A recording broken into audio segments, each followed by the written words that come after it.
మీ GIET ఇప్పుడు GGUగా మారింది. 2000కు పైగా ప్లేస్మెంట్స్, IPM, KPMG వంటి సంస్థలతో ఇంటిగ్రేటెడ్ కోర్సులు. UPSC కోచింగ్, అడ్మిషన్లు ఓపెన్. మన నీట్ ఎగ్జామ్ పేపర్ విషయానికి వస్తే లీకేజీ అయింది. కొన్ని వందల వేల మంది అక్కడికి వచ్చినటువంటి పరిస్థితి. CJP ఆధ్వర్యంలో జరిగినటువంటి ఆ ప్రొటెస్ట్లో రియల్గా CJP వాళ్ళే ఉన్నారా, లేకపోతే సంఘ విద్రోహ శక్తులు కూడా అందులో ఇన్వాల్వ్ అయి ఉన్నాయి అని అంటున్నారు. మీకున్నటువంటి మనకేం కావాలి దానివల్ల మనకు తేడా ఏంటి?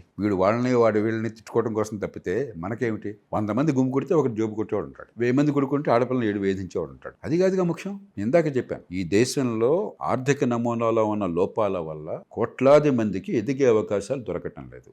పుట్టుక భవిష్యత్తును శాసిస్తుంది. దానికి ఇదొక రిలీజ్ వాల్వ్ అంతే. ఆ నిజంగా లోపల ఒక సమస్య ఉన్నది, ఒక అగ్నిగుండం ఉన్నది. ఈ నీట్ అనే పరీక్ష ఒక స్పార్క్, నీటి వల్ల జరగలేదు, అదే కదా, అదొక స్పార్క్. అది ఉన్నప్పుడు ఒక 1000 మంది గుంగుకొడితే 10,000 మంది గుంగుకొడితే కొన్ని పిచ్చి పనులు జరగచ్చు. అది ముఖ్యం కాదు. ఎందుకని ప్రజలలో ఈ ఆర్తి ఉన్నది, దాన్ని ఎట్లా పరిష్కారం చేయాలి అది ఆలోచించకుండా అధికార పార్టీ ఏమో ప్రతిపక్షం వాళ్ళు లేకపోతే దేశ విద్రోహులు మరొకళ్ళు విచ్ఛిన్నాన్ని తలపెట్టారు, కావాలని చేస్తున్నారు అని చెప్పి వాళ్ళు అంటారు. ప్రతిపక్షాలేమో అధికార పార్టీ దేశాన్ని సర్వనాశనం చేస్తుంది, ప్రజలు తీవ్రంగా ఒక విప్లవం ద్వారా వచ్చారు. 2 అబద్ధాలే, 2 వాస్తవాలు కాదు. విప్లవము కాదు, లేకపోతే విద్రోహకారులు దేశ సంఘ వ్యతిరేక శక్తులు వచ్చి గందరగోళం సృష్టించడం లేదు. సమాజంలో ఒక అంతర్లీనంగా ఒక పెద్ద సమస్య, కోట్ల మందిని వేధిస్తున్న సమస్య, దానికి పరిష్కారాన్ని చూపెట్టమని సమాజం కోరుకుంటాం. పరిష్కారం దొరికిందా సార్? పరిష్కారం దొరకలా. ఎలా దొరుకుతుంది? అంటే రిజైన్ చేసేస్తే పరిష్కారం దొరికింది. అది ఎలా అసలు పరిష్కారం? అది సమస్య కాదు అసలు. అది ఊరికే ఏదో ఇప్పుడు ఒకసారి దిగిన తర్వాత బెంకం వదలాలి, పట్టు వెళ్ళాలంటే ఏదో కావాలి కదా, డిక్లేర్ విక్టరీ అంతే. అది విక్టరీ ఎట్లా అవుతుంది? విక్టరీ ఎప్పుడంటే ఈ దేశంలో ప్రతి బిడ్డకి నిజంగా నైపుణ్యం అందితే, ఎదిగే అవకాశాలు వస్తాయి, ఆర్థిక వ్యవస్థలో అవకాశం దొరికితే, సంపద సృష్టిలో అవకాశం దొరికితే, దాని ఒక్కరోజు జరగదు. ఒక మ్యాజిక్తో ఇవాళ భగవంతుడిని తీసుకొచ్చి మీరు పెట్టినా కూడా మన సంప్రదాయంలో విష్ణుమూర్తి విశ్వరూపం ఉందని చెప్తాం.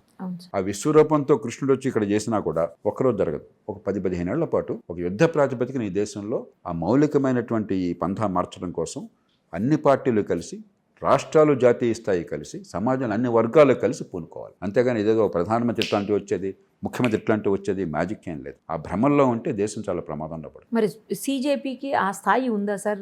CJP కాదండి, CJP వాళ్ళ ఆర్తిని వాళ్ళు వెళ్ళబుచ్చారు. CJPయే కదా మొత్తం అంతా ఇప్పుడు చేసిన దానికి, అదే కదా. CJP ప్రైవేట్ విషయం కాదు, భారతీయ సమాజం విషయం. దానికి యువత మనసులో అశాంతి ఉంది కాబట్టి వెళ్ళగక్కారు. పరిష్కారం చూపెట్టే బాధ్యత రాజకీయంలో ఉన్నవాళ్ళు, పరిపాలనలో ఉన్నవాళ్ళు, ఆర్థిక వ్యవస్థలో ఉన్నవాళ్ళు, సమాజంలో పలుకుబడి ఉన్నవాళ్ళు, మీడియా. మనందరం ఏదో రాజకీయ పార్టీల మధ్య అధికారం కోసం పోరాటం అని చెప్పని దానికి పరిమితమైనట్టయితే ఇవాళ మీడియా పనే చేస్తుంది. కొంచెం నేను విమర్శించడం కోసం అంటలేదు. మన చర్చ అంతసేపటికి పొద్దున్న సాయంత్రం దాకా ఈడు గెలుస్తాడు, ఆడు గెలుస్తాడా? ఎవడు గెలిస్తే ఏం కావాలి? నేను మొట్టమొదటి చేత చెప్తాను, ఎవడు గెలిస్తే ఏం కావాలి? ప్రజలు గెలుస్తారా లేదా? అంచేత వాళ్ళు అక్కడ పాల్గొన్న వాళ్ళకు కూడా ఈ భాష తెలీదు. CJP ఉద్యమంలో పాల్గొన్నాడు, మద్దతు ఇచ్చినవాడు, కానీ ఏ కారణంగా నేను బాధపడుతున్నాను, ఏ కారణంగా నాలో కసి వచ్చింది అని తెలియదు. కసి ఉంది. మీరేమడుతున్నారు? రోగిని వైద్యం చేయమని అడుగుతున్నారు. వైద్యులు మీరు, రోగి నాకు రోగం ఉందని చెప్తున్నాడు, పుండు వచ్చిందని చెప్తున్నాడు, లోపల క్యాన్సర్ ఉందా మరొకటి ఉందా, మందు వేయాలి. ప్రభుత్వాలు కదా, పార్టీలు కదా ఆలోచించాల్సింది, ఆర్థిక వ్యవస్థ కదా, మీడియా కదా, సమాజంలో మరి చెప్పారు కాస్త కూస్త ప్రభావం నాతో సహా. నా మాట 10 మంది వింటున్నారు అంటే నాకు ఆ బాధ్యత ఉన్నది. అంతేగాని ఇదేదో కాక్రోచ్ జనతా పార్టీగా బాధ్యత ఉన్నది, లేదా ప్రధానమంత్రికి ఒక్కడికి బాధ్యత ఉంది అంటే సార్ ఇప్పుడు అక్కడే నడుస్తుంది మొత్తం అంతా, తిరిగి అక్కడే నడుస్తుంది. నా ఘోష అదే కదా. దాని నుంచి బయటపడి ఎందుకు ఇలాగా ప్రజల్లో ముఖ్యంగా యువతలో ఆవేశం వెళ్ళిపోతాను. ఈ మాట నేను ఎవరు కొత్తగా అంటే మీరు ఆశ్చర్యపోవచ్చు. నేను చాలా ఏళ్ల నుంచి చెప్తున్నాను, ఈ దేశంలో కోట్ల మంది యువతకి ఎదిగే అవకాశాలు లేవు. పుట్టుక భవిష్యత్తును శాసిస్తున్నది, అది సమాజానికి శాపము. ఈ ప్రజాస్వామ్యం సంకటంలో పడుతుంది, ఆర్థిక వ్యవస్థ సంక్షోభంలో పడుతుంది, సమాజం గందరగోళంలో పడుతుంది. ఇది మొత్తం మూర్తిని కూడా ప్రభావితం చేస్తుంది. కానీ మనకి అధికార క్రీడ చుట్టూ తిరిగేటువంటి రాజకీయంలోనూ లేకపోతే మన మీడియా చర్చల్లోనూ ఇది కనిపించాల. ప్రజలు మనందరూ నామమాత్రులు, మనందరి దృష్టిలో ప్రజలు కాదు హీరోలు. ఎన్నికల్లో పోటీ చేసేవాళ్ళు, మన సోకాల్డ్ నాయకులు, వీళ్ళు హీరోలు కాదు. ప్రజాస్వామ్యంలో ప్రజలు హీరోలు. ప్రజల జీవితాలను గురించి చర్చ అంతా కూడా ఇది నా గురించి కాదు, మీ గురించి కాదు. ఇక్కడ ఏదో ఒక FDR ఆఫీస్ పెట్టిన FDRని గురించి కాదు, ఇది కాబట్టి ఇంకోటి వస్తుంది, మూసేస్తాం. అదే ఉంది. ప్రజలు మన సమాజ జీవనాన్ని గురించి, మన బిడ్డల భవిష్యత్తును గురించి అది మర్చిపోయి మనము ముసలు గుర్తులాటాడుతుంది. అంటే సార్ ఇప్పుడు జార్ఖండ్లో కూడా public service commission papers leak అయ్యాయంట. చాలా కాలంగా అక్కడ కూడా స్ట్రైక్ నడుస్తోంది, ప్రొటెస్ట్ నడుస్తోంది. బట్ ఈ అభిజిత్ దీప్కే ఎవరైతే ఉన్నారో ఆ వ్యక్తిని వెళ్ళి వాళ్ళు స్వయంగా అడిగితే కూడా ఆయన పట్టించుకోలేదంట. మరి ఇక్కడ కూడా సపోర్ట్ చేయాలి కదా, అక్కడ మాత్రం ఎందుకు సపోర్ట్ చేసి? Why Jantar Mantar, why Delhi? ఆయనకి అక్కడ పెద్ద ప్రచారం ఉండదనుకోవచ్చు, లేకపోతే ఆయన అస్త్రం అధికారంలో ఉన్న పార్టీ మీద తప్ప అసలు అంశం మీద కాకపోవచ్చు. దేశ ప్రయోజనాల కంటే వేరే పాక్షిక ప్రయోజనాలు ఉండొచ్చు, అది మనకు అనవసరం. అతని మోటివ్ ఏదన్నప్పటికీ అతని మోటివ్ పూర్తిగా రాజకీయమైనది సంకుచితమైన అనుకుందాం వాదన కోసం అని చెప్పని ఆయన కేవలం బీజేపీని నరేంద్ర మోదీ గారిని ఇరుకున పెట్టడం కోసం చేస్తున్నాడు, అదే లక్ష్యం అనుకుందాం. ఆమ్ ఆద్మీలో చేసి వచ్చాడు కాబట్టి అలాంటిది కూడా అనిపిస్తుంది సార్ అందరికీ. నేను చూడవలసింది విజ్ఞత గల పౌరుడిగా అంతర్గతంగా ఈ దేశంలో నిజమైన సమస్య ఉందా, ఆ సమస్యని వెలికి తీయటం చేత కాకపోవచ్చు. ఓకే, ఆ సిమ్టను ఉపయోగించుకుని మలాం పోయిస్తుండొచ్చు. అది నాకు అనవసరం. ఒక రోగి తన బాధను వ్యక్తం చేశాడు, ఇక్కడ లక్షలాది మంది యువత వ్యక్తం చేశారు. వెనకాల కారణాలు ఉన్నాయా, కారణాలు లేకుండా జరుగుతుందా? నేను చెప్తుంది కారణాలు ఉన్నాయి, అది గుర్తించండి. ఈ రూపంలో జరిగినా ఇంకో రూపంలో జరిగినా, మీరు చెప్పిన ఆయన పేరు నాకు సరిగ్గా తెలియదు, అభిజిత్ చేసినా మరొకళ్ళు చేసినా అది మనకు అనవసరం. ఎవరన్నది ఆ మొహాల గురించి మర్చిపోండి. వెనకాల బలమైన కారణాలు ఉన్నవి, అది లేని ఎవరైనా చెప్పనండి. ఇది దిప్కేని గురించి కాదు, ఇది రాహుల్ గాంధీని గురించి కాదు, నరేంద్ర మోదీని గురించి కాదు, ఇది దేశాన్ని గురించి. దేశంలో ఒక తీవ్రమైన సమస్య ఉన్నది. మంచి జరుగుతున్నాయి ఈ దేశంలో, చాలా ఆశావాదులు అవ్వకండి. దేశంలో చాలా మంచి జరుగుతుంది, కానీ లోపాలు ఉన్నాయి, సవరించాలి. మరి ప్రాబ్లం సొల్యూషన్ ఎలా సార్? విద్యను ఎలా బాగు చేయాలో నేను రోజు చెవి నీళ్ళు కట్టుకుపోతున్నాను. పరీక్షల పద్ధతి నుంచి మిగతాది ఏం చేయాలి.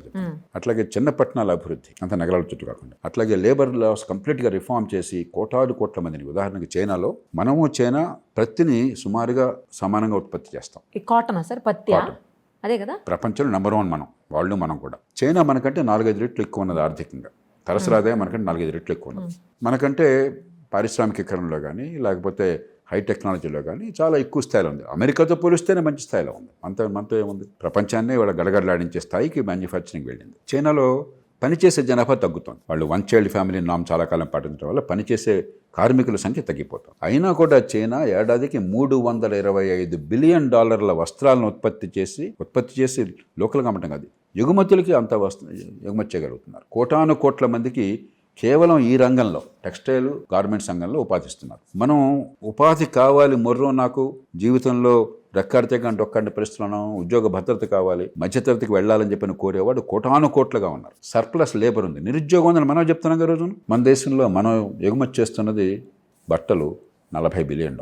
మొబైల్ ఫోన్లు, ఎలక్ట్రిక్ వెహికల్స్, లేకపోతే లిథియం బ్యాటరీస్, హై టెక్నాలజీ, అది కొంచెం మనం కాంపిటేటివ్ కాదు, టైం పడుతుంది. అది కూడా మొబైల్ ఫోన్స్ ఈ మధ్య ప్రయత్నం చేస్తున్నాం. కానీ బట్టలు కొట్టడంలో ఎందుకు కాంపిటేటివ్ కాదు? మనం పూర్తిగా మన విధానాల్లో లోపం వల్ల మనం చేయలేకపోయినాం. కోట్ల మంది దానిలో ఉపాధి వచ్చి ఉండేది. ఒక చిన్న ఉదాహరణ, మనం తప్పులు చేసాం. చిన్న పరిశ్రమలు రాకుండా, అవి పెరగకుండా, మనం ఏదో కార్మికులను రక్షిస్తున్నాం అన్న భ్రమతో అసలు కొత్తగా కార్మికులు రాకుండా చేసాం, ఉపాధి కల్పన లేకుండా చేసాం. మన విధానాల్లో మౌలికమైన లోపాలు ఉన్నాయి. ఈ పంథాన్ని మార్చాలి. ఉపాధి కల్పన కోసం, ఉపాధి కల్పనే ప్రధాన లక్ష్యంగా దేశంలో ఆర్థిక వ్యవస్థ మొత్తాన్ని, రాజకీయ వ్యవస్థ మొత్తాన్ని మార్చాలి. ఇవాళ చిన్న పరిశ్రమ పెడితే ఒక 10,000 కోట్ల రూపాయలతో పరిశ్రమ పెట్టేవాడు వస్తే ముఖ్యమంత్రిని, ప్రధానమంత్రిని కలుస్తాడు, వాళ్ళకి ఇబ్బంది లేకుండా జరిగిపోతుంది. వాళ్ళు లంచాలు ఇచ్చినా కూడా. ఒక 5 కోట్లు 3 కోట్ల పరిశ్రమ పెడితే ఎంత చెండు తింటున్నారు తెలుసా? మొన్న ఒక పరిశ్రమ పెడితే, ఒక వ్యాపారం పరిశ్రమ ప్రారంభిస్తే 100 మందికి లంచాలు ఇవ్వాల్సి వచ్చిందంట. కనీసం ఒక్కడికి లంచం కూడా కాదు, ఇచ్చేది ఒక్కడికి కూడా కాదు, 100 మందికి. ఎందుకురా దీనిలోకి వచ్చావని చెప్పి ఏడుస్తున్నారు వాళ్ళు. మరి ఉపాధి ఎట్లా వస్తుంది? ఇవన్నీ నిజం కాదా? గత పాపాలు మనల్ని కబళిస్తాయి. గత పాపాల నీళ్ళ మనం వెన్నట్టు అది కొనసాగిస్తూ అంతా బాగుందని నటిస్తే ఉపయోగం లేదు. పరిష్కారాలు పుష్కలంగా ఉన్నాయి. విజ్ఞత గలవాడు దేశంలో పుష్కలంగా ఉన్నారు అన్ని రంగాల్లో. పార్టీలకు కనుక నేర్చుకోవాలి, ఊరికే రాజకీయం ఆడడం, డ్రామాలు చేయడం కాకుండా దేశాన్ని బాగు చేయాలన్న కోరికే ఉంటే ఈ దేశంలో విజ్ఞతకి, సామర్థ్యానికి కొదవలేదు. మనకు చేత కాకపోతే విదేశాల నుంచి నైపుణ్యం ఉన్నవాళ్ళు చాలామంది ఉన్నారు. ముందు చేయాలన్న కోరిక ఉండాలి. మనకి ఎన్నికల్లో గెలవటము, అధికారాన్ని కాపాడుకోవటమే లక్ష్యం, కానీ దేశ నిర్మాణం లక్ష్యం కాదు.